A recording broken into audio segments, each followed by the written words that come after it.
यूरोपीय यूनियन का हिस्सा बट शेंजन में नहीं। शेंजन के साथ जुड़ा हुआ ग्रीस के बिल्कुल साथ अल्बानिया कंट्री के टॉपिक पे बात कर रहा हूँ।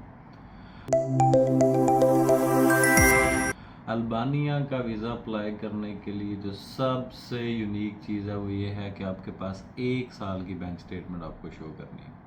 आपके पास स्पॉन्सर होना चाहिए, अगर स्पॉन्सर नहीं तो आपके पास पेड होटल होना चाहिए। 1 साल की बैंक स्टेटमेंट को वो चेक करता है। डिफरेंट सिनेरियो है इसका। एप्लीकेशन के लिए आपके पास passport, Emirates ID, visa page, 35x45 pictures जो कि डिफरेंट कंट्रीज़ के लिए रिक्वायर्ड हैं, डिफरेंट के लिए नहीं। पोर्टल सिस्टम है, आप इनके एम्बेसी पोर्टल के ऊपर जाते हो, एप्लीकेशन स्टार्ट करते हो जिसके लिए आपका पासपोर्ट की वैलिडिटी 6 मंथ, एमरेट्स आईडी की वैलिडिटी 6 मंथ और जिस दिन आप अल्बानिया छोड़ के वापस आ रहे हो तब भी 90 डेज़ वैलिडिटी होनी चाहिए। और इसके पीछे आपकी रेजिडेंसी यानी आपका जो यहाँ का रेजिडेंस वीज़ा है उसकी वैलिडिटी होनी चाहिए। इन सारे डॉक्यूमेंट्स के साथ NOC, no objection letter from employer, यानी जिसके पास आप जॉब कर रहे हो उसका परमिशन लेटर कि मुझे कोई एतराज़ नहीं कि आप इस डेट से लेके इस डेट तक अल्बानिया सफ़र कर सकते हो। और इसमें मौजूद कुछ और चीज़ें जो होती हैं कि इसकी इतनी सैलरी है, इस डेट से इस जो है वो कंपनी में ये बंदा काम कर रहा है और ये बंदा वापस आने के इस डेट बाद दोबारा ज्वाइनिंग देगा। इन सारी चीज़ों को लेके आपका NOC जो है वो सेट किया जाता है।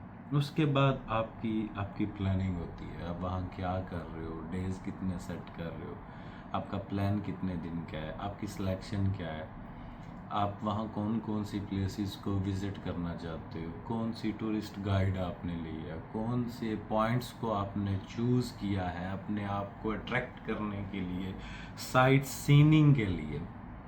अब उस प्लान के हिसाब से आप एप्लीकेशन कर देते हो। अब जब आपकी एप्लीकेशन स्टार्ट होती है उसके अंदर आप एक टिकट में आप शो करते हो इस डेट से इस डेट को मैं वापस आ रहा हूँ, साथ होटल बुकिंग जो कि कंफर्म रखो क्योंकि वो वेरीफाई करते हैं।